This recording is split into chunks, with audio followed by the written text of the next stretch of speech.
معزز علماء اہل سنت و جمیع حاضرین جلسہ، السلام علیکم ورحمۃ اللہ تعالی وبرکاتہ۔ ماشاءاللہ آپ نے ابھی وہ منظر اپنی آنکھوں سے دیکھا کہ طلباء دارالعلوم فیض رضا معین آباد سے جو حافظ و قاری ہوئے ہیں ان کے سر پر دستار رکھی گئی، گل پوشی ہوئی، شال پوشی ہوئی۔ الحمدللہ یہ مدرسہ معین آباد میں سن 1999 سے الحمدللہ چل رہا ہے، اور اس سے پہلے اس فقیر نے بوین پلی کی سرزمین پر کرائے کی عمارت میں مدرسہ قائم کیا تھا، اور اس وقت مجھے سب سے بڑا سپورٹ جو حاصل ہوا اور جو میری ہمت افزائی کی وہ جناب الحاج حنیف سیٹھ صاحب جو میرے بازو بیٹھے ہیں، ان کی ہمت افزائی سے یہ فقیر نے اپنے قدم آگے بڑھائے، کبھی پیچھے پلٹ کر نہیں دیکھا کہ کیا ہوگا کیا نہیں ہوگا۔ الحمدللہ کرائے کی عمارت سے مدرسہ معین آباد ذاتی عمارت میں منتقل ہو گیا ہے۔ اس وقت وہاں پر 2 منزلہ مدرسے کی عمارت ہے، اور مسجد کے احاطے میں مدرسے کے احاطے میں مسجد رضائے آل رسول بھی ہے، جس کا سنگ بنیاد حضور تاج الشریعہ نے رکھا تھا۔ الحمدللہ وہاں کا کام جاری و ساری ہے۔ ضرورت محسوس ہوئی کہ شہر حیدرآباد سے متصل قریب میں کوئی ایسی جگہ ہو جہاں مرکز اہل سنت قائم کیا جائے، تو الحمدللہ یہ اللہ رسول کا کرم اور غوث و خواجہ رضا کا فیضان ہے کہ اس جگہ جہاں پر آپ بیٹھے ہیں یہاں مرکز اہل سنت کے لیے زمین خریدی گئی، اور آج الحمدللہ یہ عظیم الشان مسجد رضا جامع مسجد میں آپ لوگ حاضر ہیں، اور مسجد سے متصل ایک جگہ خریدی گئی جو لڑکیوں کے ادارے کے لیے خریدی گئی۔ انشاءاللہ بہت جلد اس کا بھی کام شروع ہوگا۔ لڑکوں کے لیے بھی مدرسہ چل رہا ہے جس میں عالمیت کا شعبہ، بچے عالم دین بن رہے ہیں، کیونکہ حافظ قرآن بننا یقیناً بڑی فضیلت کی بات ہے، لیکن اس سے زیادہ فضیلت عالم دین کو حاصل ہے، اور عالم دین جو ہے وہ عالم کی ضمانت ہوا کرتا ہے۔ اسی لیے حدیث پاک میں ہے کہ موت العالم موت العالم، عالم کی موت عالم کی موت ہے، عالم کی زندگی عالم کی زندگی ہے۔ تو عالم بنانے میں اب تک ہم لوگ بہت کوشش کرتے رہے، لیکن عوام یہی کہ چاہتی کہ ہمارا بچہ بس حافظ بن جائے، حافظ بنے گا تو صرف تراویح کی نماز پڑھا سکے گا، اور عالم دین ہوگا تو برس کے 12 مہینے دین کا کام کر سکے گا، ہر کسی کو مسئلے مسائل سے واقفیت کرا سکے گا، دین کی اہم باتیں، عقائد کی تعلیمات، یہ ساری چیزوں کی تبلیغ و اشاعت کا کام انجام دیتا رہے گا۔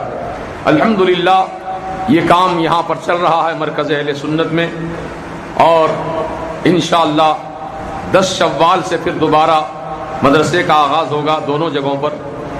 اس وقت تک مدرسے کو چھٹی ہے، اور ہمارے تمام شہر کے ذمہ داران اہل خیر حضرات سے ہماری پرخلوص گزارش ہے کہ آپ حضرات دل کھول کر کے اس نیک کام میں، کار خیر میں حصہ لے کر ثواب دارین کے حقدار بنیں، کیونکہ آپ کا پیسہ اگر سنی ادارے میں لگ رہا ہے تو یقین جانیے آپ ثواب کے حقدار ہیں۔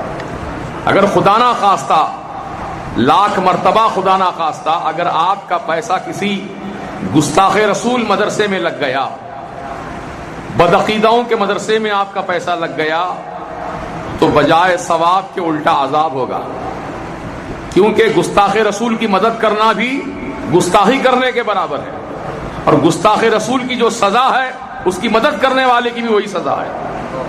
اس لیے آپ دیکھتے ہیں کہ قانون دنیا کا کیا کہتا ہے، چور بھی چور ہے اور چور کا ساتھ دینے والا بھی چور ہے، تو جو سزا چور کی ہے ساتھ دینے والے کی بھی وہی سزا ہے۔ اس لیے ہم چاہتے ہیں کہ آپ حضرات کی حلال کی کمائی جو ہے وہ صحیح جگہوں پر لگے جہاں آپ اپنے ہاتھوں سے لگائیے۔ الحمدللہ ایک پائی کا حساب ہمارے پاس موجود ہے، اور اس کے ذمہ دار جناب مقبول خان صاحب جو مرید بھی ہیں الحمدللہ اور یہاں کے خزانچی بھی ہیں. پورا پیسہ انہی کے ہاتھ میں ہوتا ہے اور وہ بینک میں باضابطہ ڈپازٹ ہوتا ہے اور اس کا ایک ایک پائی کا حساب رکھا جاتا ہے. اور یہ اللہ رسول کا کرم ہے, غوث و خواجہ رضا کی عنایت ہے کہ اخلاص نیت کی برکتیں ہیں اور دیانت داری کا یہ فیضان ہے کہ الحمدللہ تھوڑے سے عرصے میں اتنی بڑی عمارتیں تعمیر کرنا یہ ہم جیسوں کے لیے تو ممکن نہیں تھا, لیکن یہ اللہ اور اس کے رسول کا کرم ہے کہ جو ممکن نہیں تھا اس کو انہوں نے ممکن بنا دیا. یہ اخلاص کی برکتیں ہیں. ابھی میں شہر سے آ رہا ہوں, بہت سی جگہوں سے جلسے ہو رہے ہیں جگہ جگہ. کوئی کسی کی ٹکر میں جلسہ کر رہا ہے, کوئی کسی کی مخالفت میں جلسہ کر رہا ہے. ہم کسی کی مخالفت میں ٹکر میں جلسہ نہیں کر رہے ہیں, ہم تو للہیت و خلوص کی بنیاد پہ جلسہ کر رہے ہیں, عشق رسول کی بنیاد پہ جلسہ کر رہے ہیں, محبت رسول کی بنیاد پہ جلسہ کر رہے ہیں, غلامی غوث اعظم کی بنیاد پہ جلسہ کر رہے ہیں, غریب نواز کی محبت کی بنیاد پہ جلسہ کر رہے ہیں. ہمارا مقصد اور کچھ نہیں ہے اس کے سوا خدا کی قسم ٹھاٹے مارتا ہوا مجمع ہے. جگہ نہیں ہے لوگوں کے لیے بیٹھنے کی, اتنا مجمع یہاں پر جمع ہے. اور وہاں ہم نے دیکھا کہ سامنے کی کرسیاں بھی نہیں بھری ہیں اور مجمع پورا جو ہے مجمع سے میدان خالی خالی نظر آ رہا ہے. یہ ہمارے اخلاص کی برکت ہے کہ الحمدللہ مجمع ٹھاٹے مارتا ہوا نظر آ رہا ہے. یہ ہم اپنی تعریف نہیں کر رہے ہیں بلکہ میرا خود چشمدید واقعہ میں بیان کر رہا ہوں. ابھی میں مختلف جگہوں سے ہوتا ہوا آ رہا ہوں.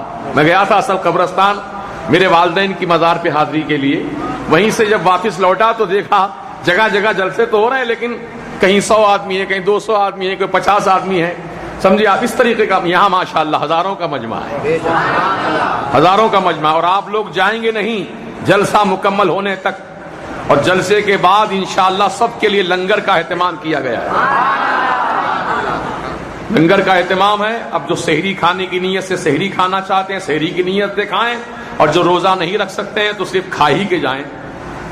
آپ کی نیت پر معاملہ منحصر ہے. تو لہذا میں زیادہ وقت لیے بغیر, کیونکہ ہمارے بہت دور سے تشریف لائے ہوئے ہمارے مہمان عالم دین خطیب شہیر عالم نبیل حضرت علامہ مولانا قمر الزمان صاحب مصباحی, ان کی ہماری ملاقات کونڈوا پونا میں ہوئی تھی.